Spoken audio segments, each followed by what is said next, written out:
이 시간 함께 하나님 말씀을 같이 봉독하도록 하시겠습니다. 이 시간 봉독할 하나님 말씀은 예레미야서 1장에 있는 말씀입니다. 예레미야서 1장 4절에서 7절까지 말씀을 함께 봉독하도록 하시겠습니다.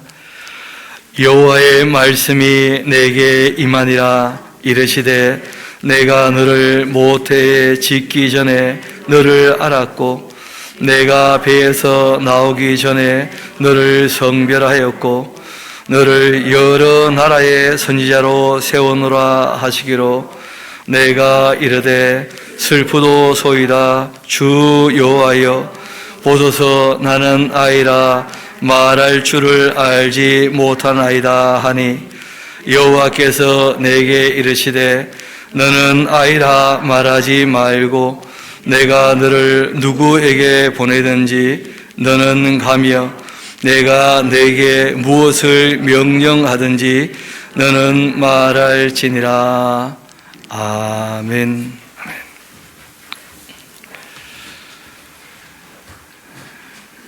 오늘부터 예레미야서 내용들을 다루게 될 터인데, 이 예레미야서 내용은 하나님께서 그 1446년 BC 그 이스라엘 백성들을 애굽에서 불러내시고 이제 586년 그 BC죠. 한 860년 정도 그렇게 함께 사귀시다가 도무지 안 되셔서 그 바벨론에 다시 팔아버리시는 그런 이제 그 마지막 있을 일들을 얘기하고 있습니다. 이 내용들은 하나님께서 860년 정말 목숨처럼 사랑했던 그 이스라엘 백성들, 실제로는 그들을 통하여 천하 만민들에게 복음을 전하기를 원하셨던 그 하나님의 그 모든 힘쓰고 애썼던 일들이 여지없이 무너져 버렸던, 어떻게 보면 하나님 마음이 무너졌던 그런 이 이야기를 하고 있는 것입니다. 우리가 신앙생활 할 때 복음이라고 해서 우리에게 참 듣기 좋은 얘기, 은혜가 되고 또 기쁨이 되고 위로가 되고 하는 얘기들을 참 많이 듣는 경우가 있지만, 실제로 성경은 읽어보면 아시겠습니다만은 우리에게 기쁘고 즐거운 내용들이 거의 잘 없습니다. 이유가 왜 그러냐면 하나님께서 사람과 사귀어 계실 때 너무 사람들이 하나님을 벗어기면서 하나님 마음을 아프게 하기 때문에 하나님께서 기쁘고 즐거운 얘기를 잘 하시지 못하시는 거예요. 근데 우리가 이 구약에 있는 예언자들의 음성을 잘 들어보지 않으니까 하나님의 그 심정, 그 감정, 그 마음 이런 걸 잘 헤아리지 못할 수가 있는 것이고, 또 우리가 하나님 말씀을 잘 알아들어 하나님을 알게 되면 우리가 개인적인 어떤 기쁨, 위로, 은혜 이런 것이 중요한 것이 아니고 하나님께서 어떤 마음을 가지고 우리를 대하셨는지를 알고 우리가 하나님을 섬기는 것뿐 아니라 우리 이웃들을 향하여 나아갈 수 있게 될 것입니다. 좀 삶의 그 자세나 방향이 조금 바뀌어야 되지 않겠는가 하는 생각도 하게 되고, 특별히 이 예레미야서 내용을 읽어보면 하나님의 사람 그 예레미야가 40년 동안 이제 목회를 하고 일을 하게 되는데, 그 모든 과정 가운데에서 하나님과 또 예레미야가 대화를 하고, 무엇보다 이 예레미야는 하나님께서 그 손을 직접 그 입에 대시면서 내가 너에게 주는 말만 하도록 그렇게 하셨거든요. 그 예레미야는 그 사사로운 얘기를 거의 하지 않았던 것처럼 보입니다. 그럼 사사로운 얘기를 나누지 않으면 어떻게 되느냐? 인생 살아가면서 소소한 즐거움이 전혀 없게 되는 거예요.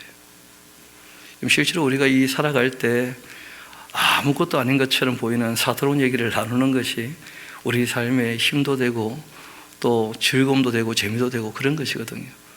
소확행 이런 게 있지 않습니까? 소소하지만 확실한 행복 이런 것이 있는데, 그런데 이 하나님께서 예레미야에게는 전혀 그런 것도 누리지 못하게 하시면서 하나님의 그 심정, 그 안타까운 마음들 이런 것들을 이스라엘 백성뿐 아니고 이 말씀을 다 기록해 하셔서 오고 오는 모든 세대에게 하나님 마음이 어떻게 아파했는지, 또 정말 사람들에게 무엇을 원하시는지 그걸 알기를 원하셨던 거죠. 실상 예레미야가 겪었던 그 모든 괴로움이나 아픔, 슬픔 이런 것들은 하나님께서 감정적으로 다 겪으시는 거예요. 그래서 오늘부터 조금 오래 걸리겠죠. 한 52장쯤 되니까 분량으로도 꽤 많은 분량인데, 우리 예레미야서를 쭉 살펴볼 때 이 말씀을 통해서 하나님에 대하여 좀 더 바르게 알아가는 그런 시간이 되면 참 좋겠습니다. 우리 1장 1절부터 해서 오늘 2장까지 함께 살피려고 하는데, 그 베냐민 땅 그 아나돗의 제사장들 중 되어 있는데, 베냐민 땅인데 왜 제사장이 있는가, 뭐 이런 질문들이 있을 수 있을 겁니다. 여호수아서를 우리가 공부했으니까 잘 아실 텐데, 각 지파별로 그 레위 사람들 또 제사장들 그렇게 48개 성읍에 흩어져 살게 되어지죠. 그래서 여호수아 21장을 보면 이 베냐민 땅에 있는 기브온, 게바, 아나돗, 이 알몬 이런 도시들이 이제 그 레위 지파 제사장들이 거처하는 곳이 됩니다. 그래서 베냐민 땅이 있었지만 레위인이 거처하는 그 4개 성읍 중에 하나가 바로 아나돗이었죠. 아나돗. 그래서 그 아나돗 제사장들 중 그 hil기야라 하는 사람의 그 아들이었던 예레미야가 이제 전한 말입니다. 예레미야의 말이라 되어 있지만 뒤에 더 읽어보면 아실 겁니다. 하나님께서 그 입에 넣어줘서 예레미야가 전하게 되었던 그 말이죠. 그러니까 예레미야가 개인적인 무슨 얘기를 한 것이 아니었다는 것입니다. 그 아몬의 아들 유다왕 요시야가 다스린 지 그 13년부터 여호와의 말씀이 예레미야에게 임하게 되었고, 또 요시야의 아들 유다의 왕 요야김 시대부터 요시야의 아들 유다의 왕 시드기야 11년 말까지 곧 5월에 예루살렘이 사로잡혀 가기까지 그렇게 임하셨다 되어 있습니다. 대략 기간을 보면 BC 한 627년부터 해서 586년까지 한 40년 정도 그렇게 목회를 했죠. 그러니까 30의 부름을 받았다면 한 70살까지 그렇게 일을 하신 것인데, 거기 크게 2번으로 나누어 볼 수 있습니다. 그 전반기 사역과 후반기 사역 이렇게 나눌 수가 있는데, 그 요시야부터 시작해서 요시야 13년부터 요야김 시대까지 전반기 30년이 있었어요.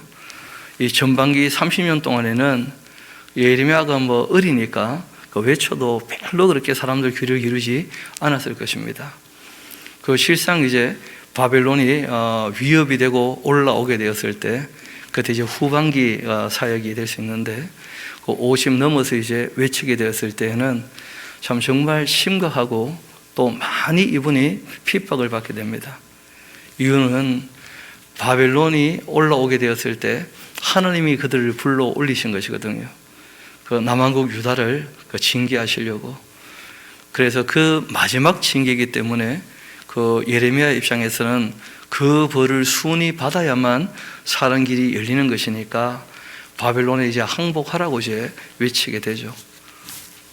이 마스크를 내가 왜 쓰고 있지?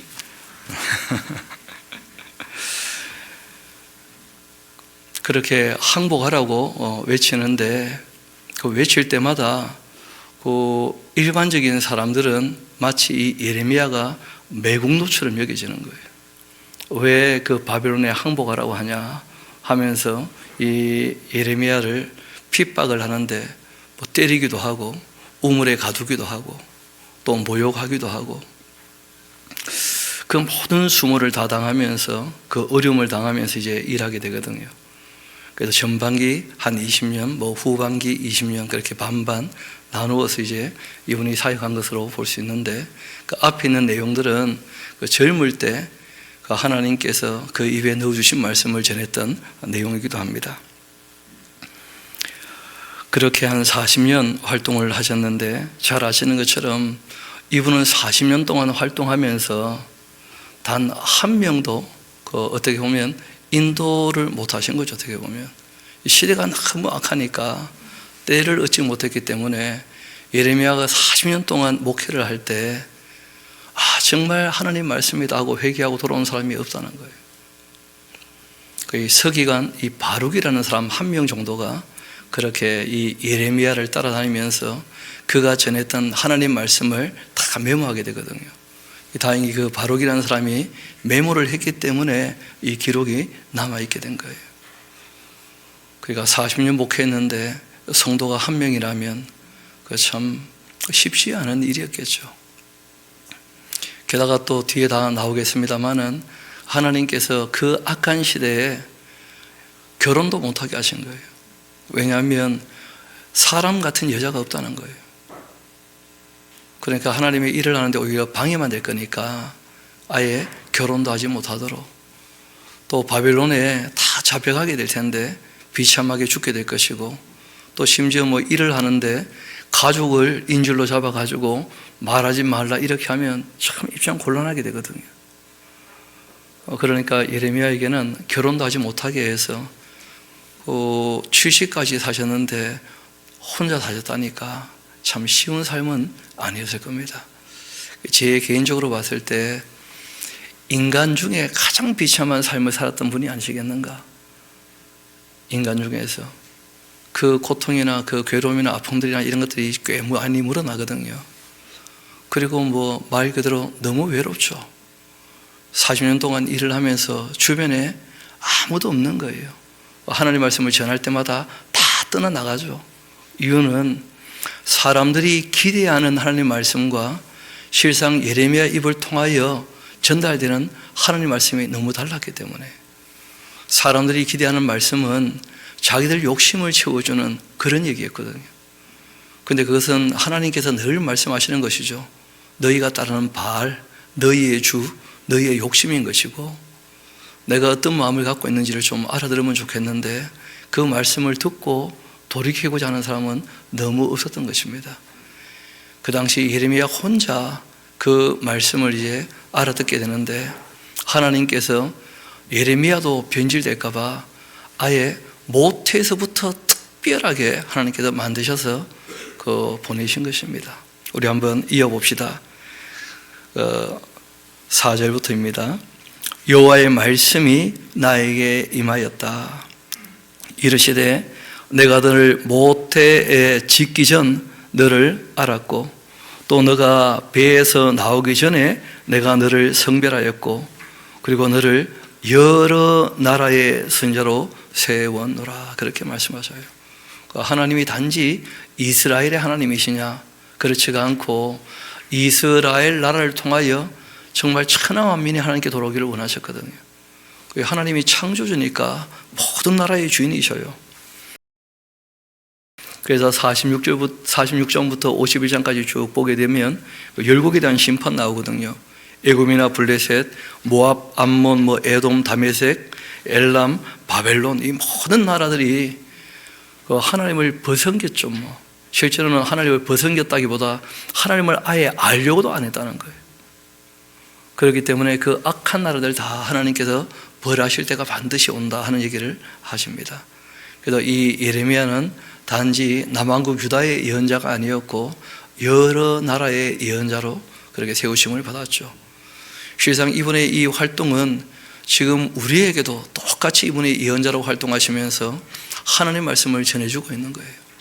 정말 예레미야는 여러 나라의 예언자죠. 지금 저도 여러분도 이분이 하나님께 전해졌던 그 말씀 그대로 우리가 지금 듣고 배우면서 하나님을 알아가고 있는 것이니까요. 이어봅시다. 내가 이르되 하나님께서 선자로 세웠다는데 예레미야는 그게 너무 슬픈 일이었다는 거예요. 왜냐하면 시대가 너무 악하니까 본인이 나이가 30쯤 되었거든요. 철이 들었기 때문에 아는 거예요. 그 악한 시대에 이 일을 한다는 것이 결코 만만치 않다는 것을 아는 거죠.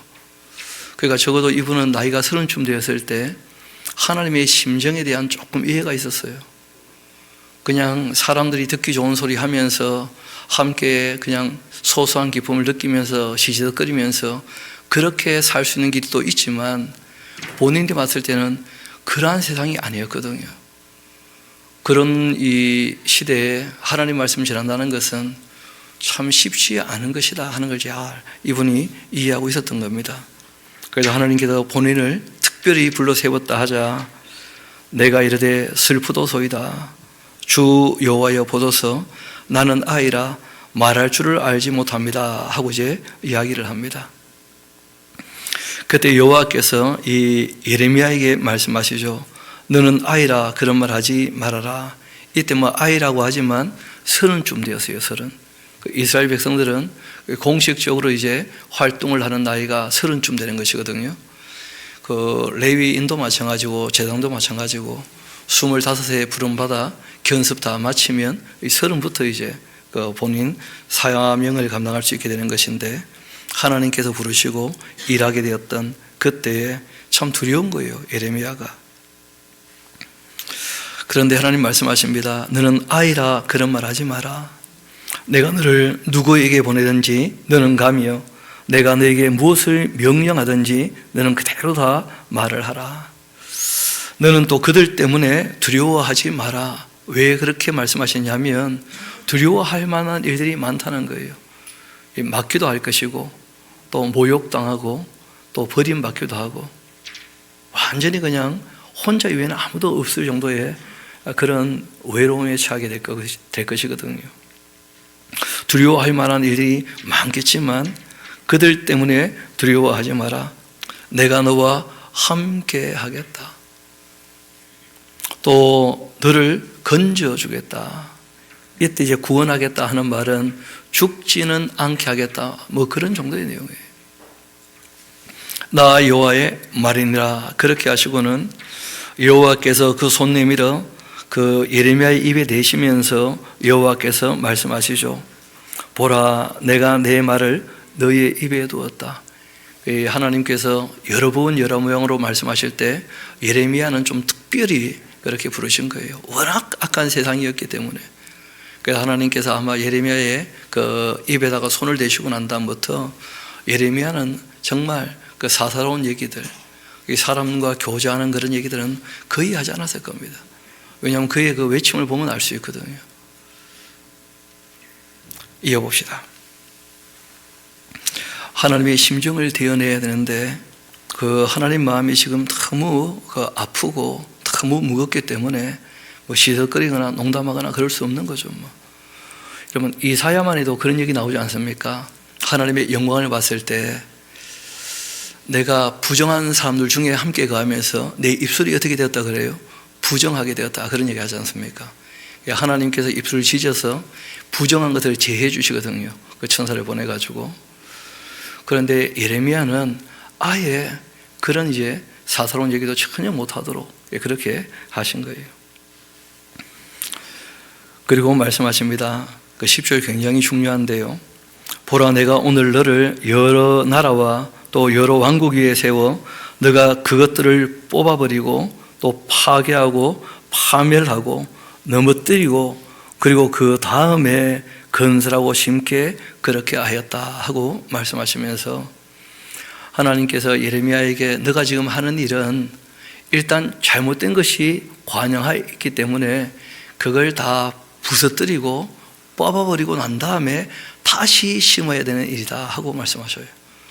여러분, 그러니까 아무것도 없는데 그냥 땅을 다져가지고 건물 짓는 것은 그건 뭐 누구나 다 할 수 있는데 있는 것도 다 뽑아내고 다시 지으려면 그럼 배나 뭐 힘들고 어렵죠. 뭐 지금이야 장비가 많으니까 그게 뭐 어렵지 않다 할 수 있는데 이 당시에는 다 인력으로 하는 것이거든요. 그러니까 그냥 평지에 집 짓는 것과 있는 것 다 파쇄하고 다시 짓는다는 것은 큰 차이가 있는 거예요. 실상은 그 사람들이 자기 생각이라는 것이 이미 마음에 많이 심겨 있거든요. 그걸 다 뽑아낸다는 것이 쉽지 않습니다. 그게 다 무너져야 될 텐데 자아가 깨어져야 정말 거듭나게 되거든요. 그런데 사람들의 그 자아는 쉽게 깨어지지 않습니다. 정말 욕심 때문에 꽁꽁 감싸고 있어가지고 쉽게 깨지지 않거든요. 그런 것이 깨어지지 않으면 자기의 그 욕심이나 악한 것들, 죄된 본성 이런 게 뽑히지 않으면 뭐 전혀 다른 것이 세워지지 않는 것이죠. 예수님 말씀을 들어보면 내가 말한 그 기초 위에다가 다시 집을 지으라는 거예요. 모래 위에 집을 지으면 어떤 집을 지어도 그 기초가 안 되기 때문에 다 무너진다는 거예요. 그래서 우리가 말씀을 처음부터 끝까지를 다 보려고 하는 이유가 거기 있습니다. 읽어보면 아시겠습니다만은 잘못된 신앙이 의외로 많거든요. 오해도 참 많고요. 이어봅시다. 여호와의 그 말씀이 또 이 예레미야에게 임하게 되죠. 이르시되 예레미야야 너가 무엇을 보고 있냐 그렇게 하시매 내가 대답하되 살구나무 가지를 보고 있습니다 했더니 여호와께서 말씀하십니다. 너가 참 잘 봤다. 이는 내가 나의 말을 지켜 그대로 이루려고 하는 것이다 하고 말씀하셔요. 이 살구나무다 하는 것이 샤케트거든요. 그리고 이제 약속이라는 것도 이 샤케트예요. 살구나무를 보고 있다니까 내가 살구나무를 하겠다 뭐 이런 얘기죠. 실제로는 동음인데 의미가 다른 그 단어입니다. 하나님께서 레위기에 이미 그 복과 저주에 대해서 다 말씀하셨거든요. 그래서 내가 약속한 그대로 이제 그 일을 실행할 것인데 마지막 지향이 나라가 무너지는 거예요. 거기에 대해서 이제 내가 약속을 지킬 거다. 왜 이런 말씀을 굳이 하느냐면 그때까지 진짜 오래 참고 기다리셨거든요. 세상은 애굽에서 나올 때 그 잠깐 뭐 하나님하고 그 친밀하게 지냈고 그리고 뭐 이 홍해 앞에 섰을 때부터 원망하기 시작해서 광야길을 걸을 때 계속 불평하고 원망했고 그래서 하나님께서 몇 번이나 그들을 진멸하려고 하셨거든요. 그런데 그 다음부터 뭐 돌아온 적이 있느냐? 전혀 그러지 못하죠. 더 타락하고 더 악해졌기 때문에 하나님께서 진멸하려면 얼마든지 할 수 있었는데 정말 오래 참고 기다리셨던 거예요. 그런데 이제는 더 이상 그럴 수가 없다 이런 말씀을 하시는 거죠. 요한계시록에도 지체하지 아니하리니 그런 말씀 있지 않습니까? 오래 참고 기다리셨는데 이제는 진짜 더 이상 그럴 수 없다 할 때가 온다는 거죠. 남한국 유다에 그럴 때가 오게 되는 것입니다. 이어봅시다. 13절입니다. 여호와의 말씀이 다시 이 예레미야에게 임했는데 이르시되 너가 무엇을 보고 있느냐 대답하되 끓는 가마를 보고 있습니다. 그 윗면이 북에서부터 기울어져 있다는 거예요. 북쪽에 있는 그 바벨론이 이제 하나님의 그 부글부글 끓는 분노가 되어가지고 그 이스라엘을 덮치게 되는 것이고 이때 이스라엘은 뭐 남한국 유다가 되는 것이죠. 여호와께서 내게 이르시되 재앙이 북방에서 일어나 이 땅 모든 주민에게 그렇게 부어지게 될 것이다. 내가 북방 왕국들의 모든 족속들을 부를 것이다. 그렇게 되면 그들이 와서 예루살렘 성문 어귀에 각기 자리를 정하게 될 것이고 그 사방 모든 성벽과 유다 모든 성읍들을 칠 것이다. 여호와의 말이다. 무리가 나를 버리고 다른 신들을 분양했기 때문에 그렇게 된다는 거예요. 왜 그렇게 바벨론이 와서 이 남한국 유다를 초토화시키느냐? 이스라엘의 그 모든 무리가 하나님을 버렸고 다른 신들을 분양하고 자기 손으로 만든 것들에게 절하였기 때문이다. 내가 나의 모든 심판을 그들에게 선고해서 그들의 그 모든 죄와 악을 징계하겠다. 죄악이라고 할 때 죄라고 하는 것은 하나님 하신 말씀에 대한 불순종을 얘기하는 것이죠. 그 악이라고 하는 것은 하나님을 떠나버린 걸 얘기하는 거예요. 그러니까 이 악이라고 할 때는 관계에 대한 표현이고 죄에 대한 얘기는 그 행위에 대한 문제가 되는 것이죠. 그 죄악 이렇게 이제 전체를 표현하는 것입니다. 그러므로 너는 허리를 동이고 일어나 내가 너에게 명령한 바를 다 그들에게 말을 해라. 하나님이 명령하신 바가 딴 게 아니죠. 너희들이 그러했기 때문에 바벨론에 무너질 수밖에 없다. 그리고 이제 한 가지 사는 길이 있다는 거예요. 그게 뭐냐면 그 벌을 순히 받으라는 거예요. 그러니까 아무도 그 말을 듣기를 원치 않는 것이죠. 하나님 우리와 함께 하니까 지키신다, 보호하신다 뭐 이런 걸 다 듣고 싶어 하는데 문제는 하나님이 정말 그렇게 하시느냐는 거예요.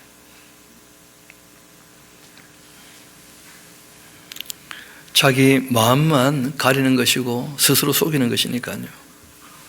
그래서 하나님께서 얘기하십니다. 그들 때문에 두려워하지 말라. 내가 그들 앞에 두려움을 당하지 않게 하겠다. 보라, 내가 오늘 너를 그 온 땅과 또 유다의 왕들과 그 지도자들과 그 제사장들과 그 땅 백성 앞에 경관 성읍 쇠기둥 녹선벽이 되게 하였다. 여러분, 참 이 말씀은 두려운 얘기입니다. 왜냐하면 예레미야에게 있어서 유다 왕들, 지도자들, 제사장들, 그 땅 모든 백성들은 다 반대하는 사람들이 되고 말거든요. 대척점이래요, 대척점. 그게 정말 예레미야는 홀로밖에 없는 거죠.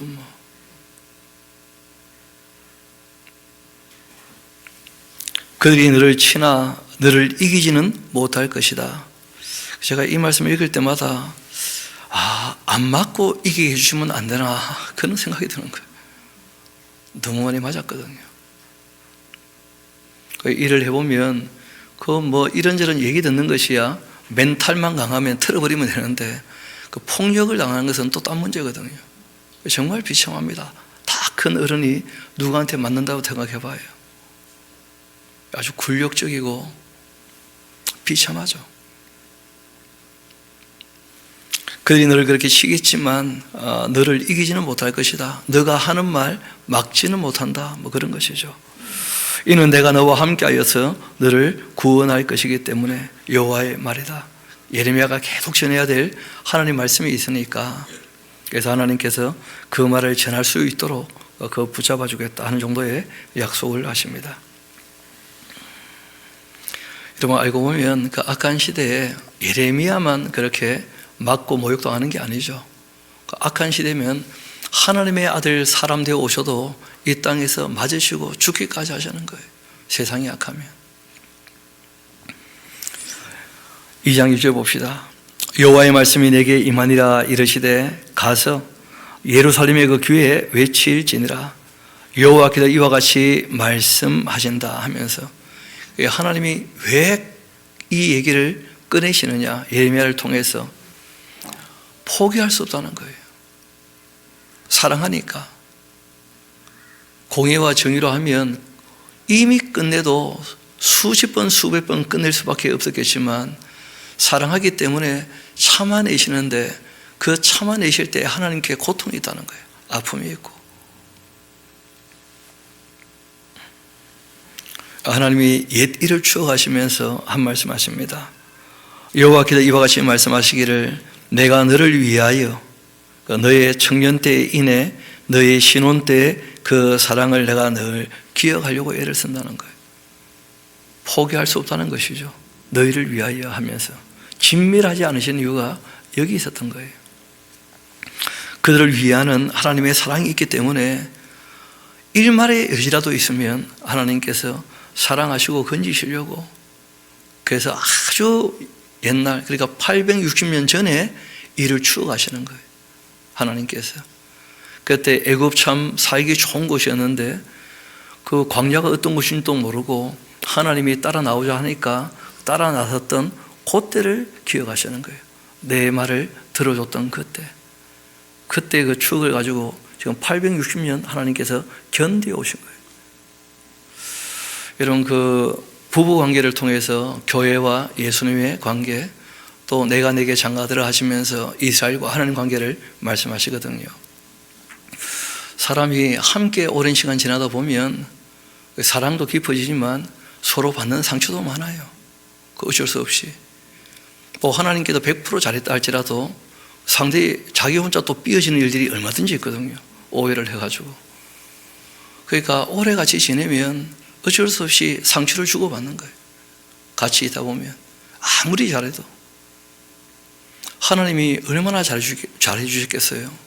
그래서 이스라엘 백성들은 하나님께 맞은 기억밖에 없다니까 본인들도 하나님께 상처가 많은 거예요. 그런데 알고 보니까 스스로 악했고 죄를 지었기 때문에 그런 거예요. 하나님께서 그런 것들을 이제 깨닫게 하고 고쳐주시고 돌이키기를 원하시는 것이거든요. 하나님은 말 그대로 옳지 않은 것이 없으신 분이시니까요. 그런데 이 이스라엘 백성들이 거기에 대한 오해가 가득해요. 함께 지내온 역사를 돌이켜보면 자기들이 하나님께 맞은 그 역사가 너무 많거든요. 이어봅시다.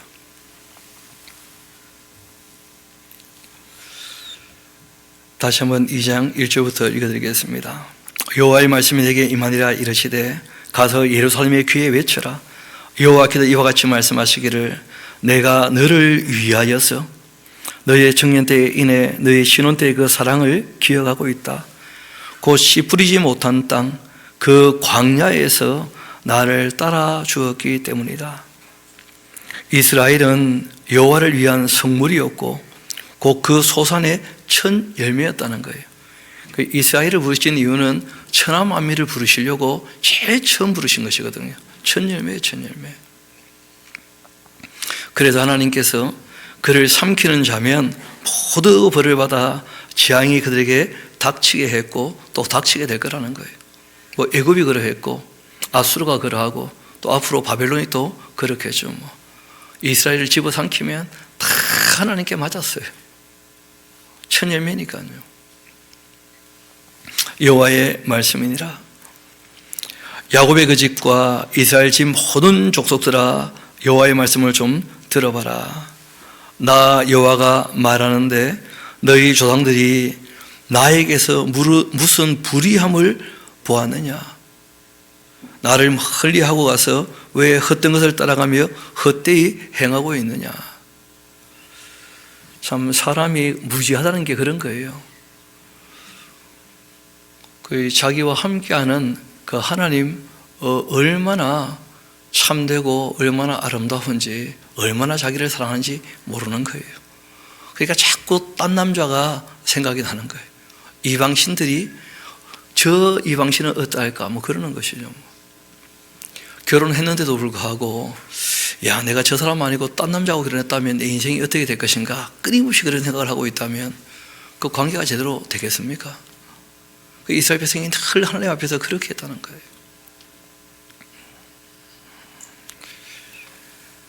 심지어는 생각만 그렇게 한 게 아니고 행동으로 옮겨버렸다는 거 아니겠어요? 끊임없이. 그게 하나님께 너무 큰 상처고 아픔이었다는 거예요. 그런 것을 우리가 이 땅에서 직접 아니라 간접적이라도 경험하지 않습니까? 그 고통이 어떠할지에 대해서. 하나님께서 이 땅에 우리가 살아갈 때 우리가 경험하는 감정으로 하나님의 마음도 좀 헤아리기를 원하시는 거예요. 하나님께 감정이 되시거든요. 나를 멀리 하고 가서 헛된 것 따라 헛되이 행하고 있느냐? 그들이 우리를 애굽 땅에서 인도하여 내시고 광야 곧 이 사막과 구덩이 땅, 건조하고 사망에 그늘진 땅, 사람이 그곳으로 다니지도 않고 그곳에 사람이 거주하지도 아니하는 땅을 우리가 통과하게 하시던 여호와께서 어디 계시냐? 그렇게 말하지도 아니하더라는 거예요. 역사를 다 망각해버린 거예요.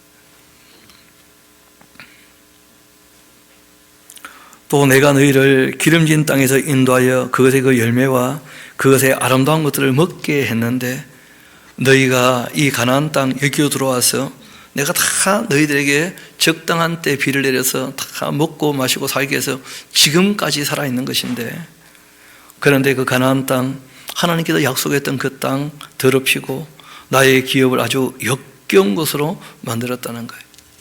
우상 숭배가 충만했고 그리고 이제 사명을 전혀 감당하지 않는 그리고 오히려 그 땅의 죄악이 관영한 사람들보다 더 악한 끊임없이 죄를 짓는 그러한 삶을 살게 되었던 것이죠. 심지어 제사장들은 여호와께서 어디 계시냐 그렇게 말하지도 않더라는 거예요. 제사장들이 제사를 드리면서 제사를 받으시는 하나님 누군지에 대해서 알지도 못하고 가르치지도 않아요. 예배에 대해서 강조를 하는데 예배를 받으시는 하나님 누군지에 대해서 성실하게 창세기부터 계시록까지를 다 얘기하지 않아요. 알고 싶은 대로 알아버리고 그분이 하나님이라면서 뚱딴지처럼 자기 욕심을 하나님처럼 만들어 숨기고 있는 이 지금도 있지 않겠는가? 율법을 다루는 자들은요, 하나님을 알지 못해요. 그러니까 율법을 적용할 때 진리를 따르는 사랑이라는 게 없다는 거예요. 정죄하기에 급급하지. 관리들도 나를 다 반역했다. 하나님께서 사회윤리, 정치하는 사람들에게는 긍휼과 자비와 공의와 정의에 대해서 늘 말씀하셨거든요. 다 하나님을 반역했어요. 선자들도 여전히 하나님의 뜻이 아닌 그 바알의 이름을 가지고 예언하고 무익한 것들을 따르도록 그렇게 만들고 있어요. 근데 문제는 그게 유익한지 무익한지 따라가는 동안에는 잘 몰라. 본인 스스로가 무지하니까.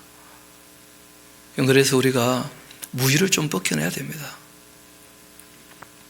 좀 성실하게 처음부터 끝까지 뭘 빼거나 뭘 더하지 않고 왜곡시키지 않고 좀 세월을 아껴가면서 우리가 바르게 좀 아는 것이 중요할 터인데, 이어봅시다.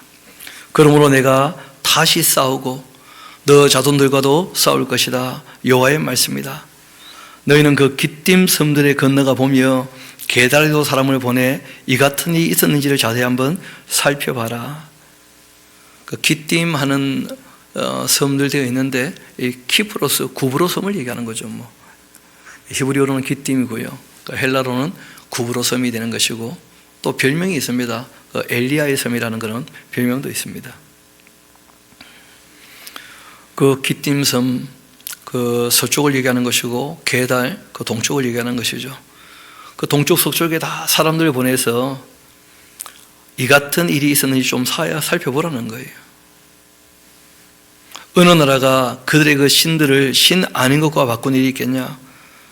그러니까 적어도 우상 섬기는 이방인들도 우상에게 의리는 지킨다는 거예요. 의리는. 그런데 이스라엘 백성들은 하나님을 섬긴다면서 너무 많은 우상을 갖고 와서 완전히 종교 혼합주의가 되고 말았죠. 그러나 나의 백성은 그 영광을 무익한 것과 바꾸었도다. 너 하늘아, 이 일로 말미암아 놀랄지어다. 심히 떨지어다. 두려워할지어다. 여호와의 말씀이라. 우리 13절은 같이 한번 읽어봅시다. 이게 인간의 가장 근원적인 죄악된 모습인데요. 같이 한번 읽어봅시다. 시작. 내 백성이 두 가지 악을 행하였나니 곧 그들이 생수에 근원되는 나를 버린 것과 스스로 웅덩이를 판 것인데, 그것은 그 물을 가두지 못할 터진 웅덩이들이니라 하고 말씀하십니다. 이게 실상은 바벨론부터 이제 시작이 된 것인데, 하나님을 버린 거예요. 자기가 주인된 것, 그걸 그걸 교만이에요. 교만. 자기 스스로가 주인이 된 것, 그리고 자기 욕심을 이루기 위하여 스스로 신을 만든 것, 스스로 웅덩이를 판 것, 그걸 우상 숭배라 그러죠. 교만과 욕심, 이런 게 이제 하나님 앞에 가장 악한 것이고 죄된 것이죠.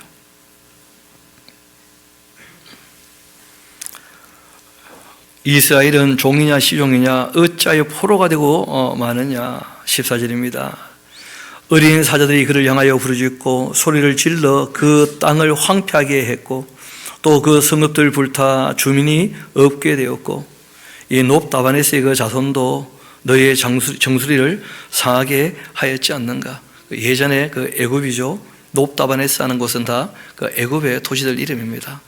실상 그 다윗이 도망갈 때도 노베 제사장 아히멜렉 이런 얘기 나오지 않습니까?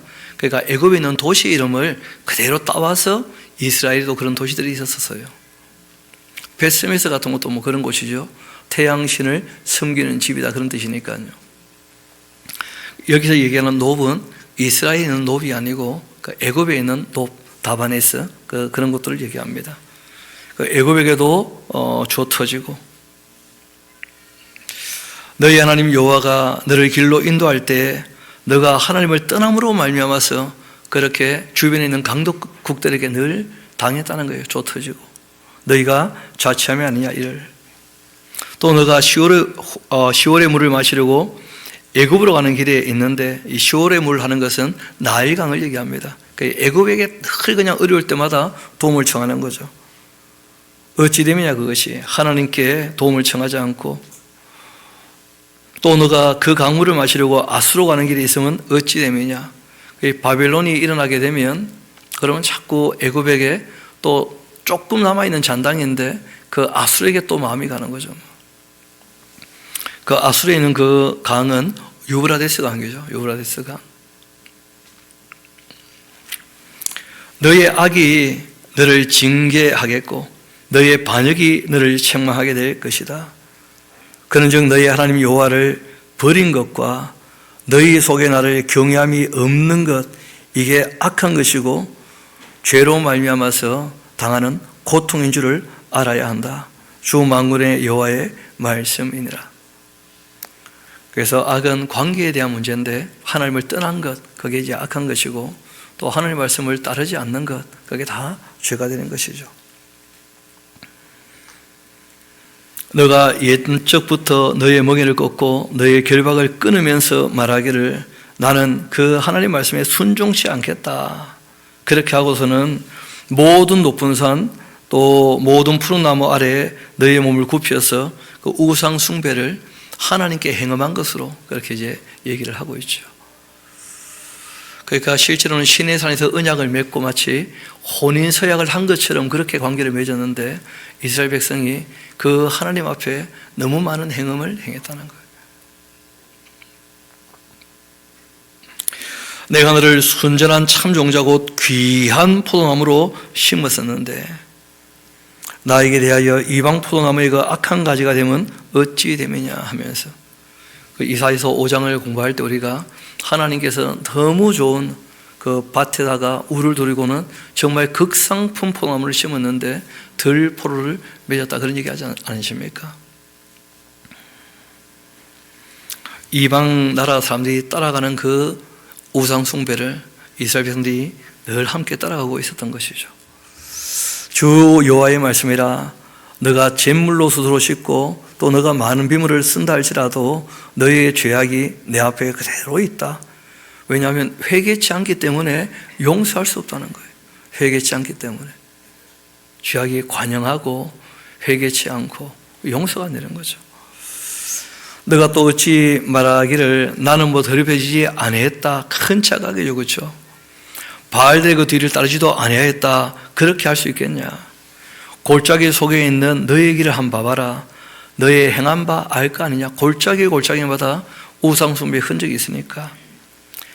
마치 발이 빠른 그 암나귀가 그 길을 어지러이 달리는 것처럼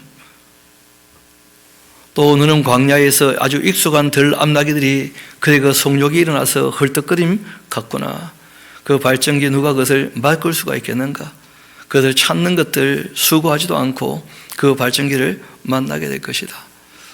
여러분 참 이 성적인 그 이미지가 나와서 우리 조금 불편할 수는 있는데 우리는 이제 유교적인 그 윤리관념이 좀 있기 때문에 또 그러기도 한 것인데요. 여러분 실제로 그 너무 마음이 격하거나 싸울 때 우리가 입술에서 육두문자라 그러지 않습니까? 욕이 나올 때 보통 그렇게 이제 성적인 뉘앙스를 많이 사용하는 경우도 있거든요. 하나님께서 너무 마음이 상하신 거예요. 이런 성적인 표현을 한 만큼. 왜냐하면 부부관계처럼 관계를 이어가기를 원하셨거든요. 25절 이어봅시다. 내가 또 말하기를 너의 발을 제어하여 이 벗은 발이 되게 하지 말며 목을 가라게 하지 말라 그렇게 했는데 그러나 오직 너는 말하기를 아니라 이는 헛된 말이라. 하나님의 말씀을 다 헛된 말이라고 오해를 한 거죠. 내가 이방 신들을 사랑했으니까 그를 따라가겠노라 하면서 여기서부터 이미 시작된 거죠. 사빠죄라는 말이. 사랑에 빠지는 게 무슨 죄겠냐 그래. 나는 이방 신을 사랑한다면서 늘 그렇게 따라갔다는 거예요. 왜냐하면 그게 자기에게는 너무 행복하고 좋으니까 잠시 동안은. 그런데 영생을 주겠냐는 거예요. 창조하신 하나님과 사랑이 되겠냐는 거예요. 여러분 그래서 그 시편 119편을 보면 예레미야가 아마 이런 말씀을 하시죠. 주의 말씀이야말로 내 발의 등이 되고 내 길에 빛이 된다는 거예요. 이 발정이 난 그 암나귀처럼 어디로 갈 바를 알지 못하고 그냥 여기저기 냄새만 나면 그냥 쫓아가는 것이 아니고 자기 정욕을 추구하면서 따라가는 것이 아니고 하나님 그 말씀이 내 발의 등이 되고 내 길에 빛이 된다는 거예요. 그렇게 살아가야 되지 않는가? 26절 이어봅시다. 도둑이 붙들리면 수치를 당한 같이 이스라엘 집 곧 그들의 그 왕들과 지도자들과 제장들과 선지자들 다 수치를 당하였다. 왜냐하면 사명을 감당하지 못하는 것은 그 수치예요. 그렇지 않습니까? 여러분, 자기 일이 있는데 자기 일에 익숙지 못하면 그게 부끄러운 일이 아니겠습니까? 자기 일이 있지 않습니까? 맡겨진 일이 있는데, 하나님께서 맡기신 일이 있는데 그 자기 일에 익숙지 못하면 그러면 부끄러운 일이죠. 그들이 그 나무를 향하여 너는 나의 아버지라 그렇게 하고, 또 돌을 향해 너는 나를 낳았다 그렇게 하면서 그들의 그 등을 나에게로 돌리고 그들의 얼굴은 내게로 향하지도 아니하다가 그들이 그 환난 당할 때에는 또 이르기를 일어나 우리를 구원하소서 늘 그래왔다는 거예요. 우상을 섬기다가 우상에게 매여가지고 그 종노릇하고 괴로워지면 또 하나님 도와주시라 하면서 너무 뻔뻔한 거죠. 부끄러움도 모르는 것이고, 너를 위하여 너가 만든 너의 신들이 어디 있냐, 그들에게 구하면 되지 않느냐. 하나님이 너무 마음이 상해서 역정을 내시는 거죠. 너를 위하여 너가 만든 너의 신들이 어디 있느냐, 그들이 너가 환난 당할 때 구원할 수가 있으면 일어나지 않겠느냐. 유다여, 내가 보니까 너희의 그 신들의 수가 너희의 그 성읍 수와 같다는 거예요. 얼마나 많은지. 너희가 나에게 대항함은 어찌 되느냐. 너희가 다 나에게 잘못하고 있다. 하나님께서 말씀하신 거예요. 너희가 다 나에게 잘못하고 있다. 왜냐하면 하나님에 대해서 아는 지식이 없거든요. 알려고도 안 하고. 그러면서 스스로 만족해버리니까 뭘 따라가고 있냐는 거예요, 대체. 그러니까 보통 다 뭘 따라가고 있는 겁니까? 자기의 그냥 기쁨, 눈앞에 있는 자기의 그 행복, 쾌락. 근데 그것이 얼마 동안 정말 기쁨을 주겠냐는 거예요. 잠시 누리고 다 지나가는 것이거든요. 그럼 지나가는 것은 헛된 것입니다. 영원한 것이야 정말 우리가 붙잡아야 되는 것이죠. 이어봅시다. 하나님께서 참 안타까워하시면서 내가 너희 자녀 때린 것, 그 징계고 돌아오기를 위한 것이었는데 다 무익한 것이 되고 말았어요. 끝끝내 회개하지 않으니까. 그러니까 용서할 수 없는 것이죠. 그들이 그 징계를 받아들이지 않기 때문이다. 너희의 칼이 사나운 사자같이 너희 선자들을 다 삼켰다. 너희 이 세대여, 여호와의 말을 좀 들어봐라. 내가 이스라엘에게 광야가 되었었느냐, 캄캄한 땅이 되었었느냐. 항상 하나님께서 그들에게 필요한 것을 다 채워주셨거든요. 또 하나님께서 율법을 주셔가지고 그들이 살 길을 다 알려주셨거든요. 그런데 대체 무슨 이유로 내 백성이 말하기를 우리가 놓였으니까 다시 죽기로 가지 아니하겠다 그렇게 하고 있느냐. 하나님은 정말 인격적으로 무한한 자유를 허락하셨는데, 왜냐하면 서로 사귀어 살기를 원하셨거든요. 인격적으로. 그래서 자유를 주신 것이거든요. 선택할 수 있는, 실천할 수 있는. 그런데 뭐 자유가 주어졌다고 하니까 하나님을 떠나는데 그 자유를 쓴 거예요. 다시는 죽기로 가지 않겠다, 우리는 놓였으니까 하면서. 처녀가 어찌 그 배물을 잊을 수가 있겠는가, 신부가 어찌 그 예복을 잊을 수가 있겠는가. 그런데 오직 내 백성은 나를 잊어버리고 말았다. 잊지 말아야 될 것을 잊어버린 거예요. 결혼식을 하는데 예복을 다 준비해놓고 예복을 안 입고 나오는 신부 있습니까? 다 그 예복부터 찾을 거 아니에요. 그런데 놀랍게도 잊지 말아야 될 텐데 이스라엘 백성들은 하나님을 다 잊어버렸다는 거예요. 또 잊어버린 날수가 너무 많아. 그 날수를 셀 수도 없다는 거예요.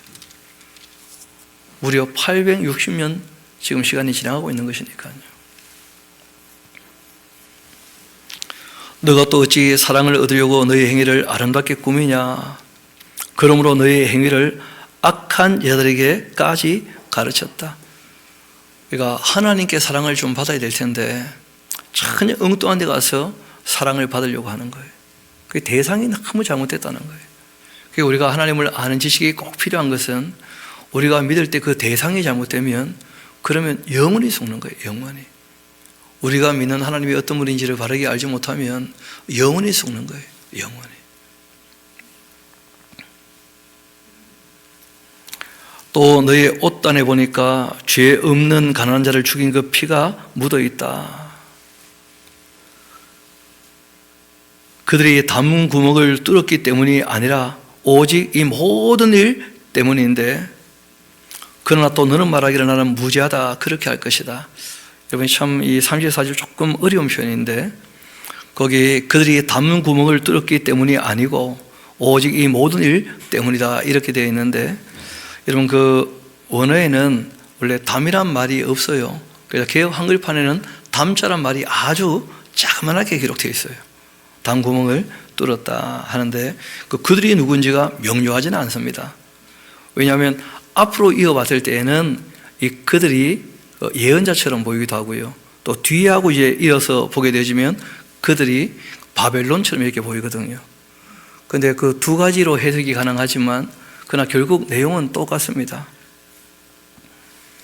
그러니까 뒷부분부터 우리가 해석을 한다면 바벨론이 너희를 무너뜨리게 된 이유, 그것은 그들이 무슨 큰 욕심을 가지고 너희들을 무너뜨리러 온 것이 아니고 너희가 악을 행하고 죄를 지었기 때문에 하나님께서 불러오시는 것이다, 이런 의미가 되는 거예요. 반면에 이제 그 예언자들이 너희들에 대해서 지금 죄를 책망하고 있는 것이 아니냐. 그들이 왜 너희들에 대해서 끊임없이 하나님의 저주를 얘기하겠냐. 그 담 구멍을 그렇게 뚫는 이유는 너희들의 그 마음을 괴롭게 하고 아프게 하고 그렇게 쳐서 외치는 이유는 딴 데 있는 것이 아니고 너희가 악하기 때문이다, 그런 거죠. 그래서 뭐 이렇게 보나 저렇게 보나 원래 의미는 크게 뭐 다르지는 않습니다만은 그 뒷부분까지 이어보면 조금 더 이해가 쉽지 않겠나 싶습니다. 35절 봅시다. 그러나 너는 말하기를 나는 무죄하다. 그러니까 그들이 죄를 지었기 때문에 이제 바벨론이 와서 그들을 무너뜨리게 되는 것인데, 본인들 생각은요, 나는 무죄하다 이렇게 떠드는 거 아니겠는가. 그의 진노가 참으로 내게서 떠났다 그렇게 또 오해를 하는 거예요. 봐라, 너의 말이 나는 죄를 범하지 아니하였다 그렇게 했기 때문에 내가 너를 심판하는 것이다. 우리가 네 가지 죄에 대한 얘기했던 거 기억나실 겁니다. 원죄가 있고 약해도 짓는지나 모르고 짓는지에 대해서는 이게 다 하나님 쪽에서 해결하시고 또 하나님 쪽에서 방법을 내시고 또 진리를 가르쳐서 다 고쳐가게 하시거든요. 그런데 죄를 지었는데 죄 안 지은 것처럼 생각을 해요. 그럼 회개하겠습니까? 안 하겠습니까? 회개에 이르지 않는 것은요, 용서되지 않아요. 마치 사울이 주님 말씀을 떠나놓고도 자신은 주님의 말씀을 다 지키고 있다 오해하고 있는 것처럼, 하나님 말씀을 부분적으로 알면 그런 오해가요 항상 생기는 거예요. 항상. 그래서 우리가 정말 창세기부터 계시록까지 한 절도 빠지지 않고 다 바르게 아는 것이 참 중요합니다. 그러지 않으면 본인은 잘하고 있다고 오해할 수 있다는 거예요. 항상. 근데 그것이 하나님과 무슨 관계가 있겠냐는 거예요. 다 자기 착각이지. 누가 뭐 그런 얘기 하시잖아요. 저도 이제 어릴 때 뭐 아무것도 모를 때는 설교 준비를 할 때 대체 뭘 해줘야지 성도님들이 기분 좋아할까 이런 거 찾는 거예요. 그러다 뭐 마음에 딱 쏙 드는 구절이 있으면 이제 그거 가지고 막 거기에 관계된 막 기분 좋은 얘기들 온갖 예화 다 갖고 와서 막 그렇게 막 힘있게 외치고 하면 들으시는 분들만 너무 좋아하는 거죠. 뭐. 그런데 문제는 거기에 하나님과 무슨 관계가 있겠냐는 거예요. 하나님과. 하나님 말씀이 이러하시다 있는 그대로 바르게 전하는 것이 옳지 않겠냐는 거예요. 그 일을 하기로 한 것이죠. 그래서 부산에도 그런 교회가 있으면 좋겠다 해서 샤론교회가 또 세워진 것이고요. 이어봅시다. 그래서 내가 너를 심판한다. 왜냐하면 죄를 지었는데 하나님 앞에 죄를 범하지 않았다고 하니까, 왜냐하면 말씀을 모르니까 하나님께서 뭘 하라고 했는지, 뭘 하지 말라고 했는지, 또 그 하나님이 어떤 분인지 하나님을 아는 지식이 없고 그 말씀을 모르니까 자기는 다 잘했다고 생각하는 거예요. 자기는. 너희가 또 어찌하여 너희의 길을 바꾸어 부지런히 돌아다니고 있느냐? 너가 아수로 말미암아 수치를 당한 같이 또한 애굽으로 말미암아서 수치를 당하게 될 것이다. 이후에 이제 바벨론이 올 때 애굽의 도움을 청할 거거든요. 결국은 이제 애굽이 바벨론에 집니다. 또 마지막까지 이 바벨론 이 왕 느부갓네살이 애굽을 치러 가서 다바네스에다가 자기 군사 진영을 거기다가 펼쳐놓고 그 이스라엘 백성이 끝끝내는 이제 애굽으로 도망가거든요. 그것도 예레미야를 데리고. 왜냐하면 그 총독 그달랴를 죽였기 때문에 그 세 번 다 바벨론에 무너지고 성전이 불타고 난 다음에도 애굽으로 도망가거든요. 애굽으로. 그래서 그 애굽에 바벨론 왕이 와서 그 다바네스에다가 진영을 베풀고 그 애굽으로 도망온 유대인들을 다 죽여버리거든요. 애굽으로 말미암아서 수치를 당할 거다. 왜냐하면 애굽을 의지하니까 하나님께 돌아오지 않고, 너가 두 손으로 너희 허리를 싸고 거기서도 나가게 될 것이다. 이는 너가 의지하는 자들 나 여호와가 다 버려버렸기 때문이다. 너가 그들로 말미암아 형통하지는 못할 것이다. 우리도 이 땅에 살아갈 때 내가 지금 무엇을 의지하고 있는가, 무엇을 1순위로 두고 있는가 다시 한번 잘 생각해 보셔야 될 것입니다. 정말 내가 기댈 곳이 어디인가? 성경은 끊임없이 우리에게 말씀하십니다. 하나님께로 돌아오라고, 그리고 그 하나님 어떤 분인지를 좀 바르게 알아가라고, 그리고 그 하나님 앞에서 하나님의 뜻을 따라서 하나님을 바르게 섬기고 이웃들과 더불어 주님의 뜻을 따라 살아가라고 그렇게 이제 말씀을 하시는 것이죠. 그래서 우리 오늘 1장, 2장 같이 정리했는데 1장, 2장만 보면 또 무슨 말인지 모르는 것이죠. 다 봐야 되는 거다. 끝까지 우리가 정말 한 절도 정말 모르는 것이 없이 주님을 바르게 알아가는 저와 여러분 되기를 소망합니다. 우리 함께 기도하도록 하시겠습니다. 아버지 하나님, 오늘 저희들 하나님께서 800년이 넘게 이스라엘을 사랑하시며 또 그들을 위하여 말씀하시고 또 그들을 통하여 천하 만민을 부르기를 원하셨지만 그 모든 일들이 안 되고 무너져가는 것을 함께 보게 되었습니다. 또 그런 일들에 관하여 하나님께서 그냥 덮고 넘어가신 것이 아니라 오고 오는 모든 세대들이 이 말씀을 읽고 듣고 배워 하나님을 알아가며 하나님을 섬기게 하시고자 하나님의 사람 예레미야를 특별히 부르셔서 그 입에 손을 대시고 그 말씀을 하게 하시며 그 말씀을 다 기록으로 남겨놓으신 줄 믿습니다. 주님, 저희들 이제 오늘부터 또 꽤 오랜 시간 동안 예레미야를 통하여 하신 말씀들을 살피며 주님의 마음을 조금 더 헤아려 알며 또 우리가 주님의 뜻을 따라 살기를 소망합니다. 저희들에게 알아들을 수 있는 귀와 볼 수 있는 눈과 또 깨닫는 마음도 허락하여 주시고 또 저희들 홀로 주님 앞에 늘 설 때마다 주님의 뜻을 따라 주님 앞에 아뢰며 우리 마음을 정리하며 주님 보시기에 참되고 선하고 의롭고 아름다운 삶을 살아갈 수 있도록 늘 인도하여 주옵소서. 모든 것을 주님께 의탁합니다. 감사드리며 우리 구주가 되시는 예수님 이름으로 기도합니다. 아멘.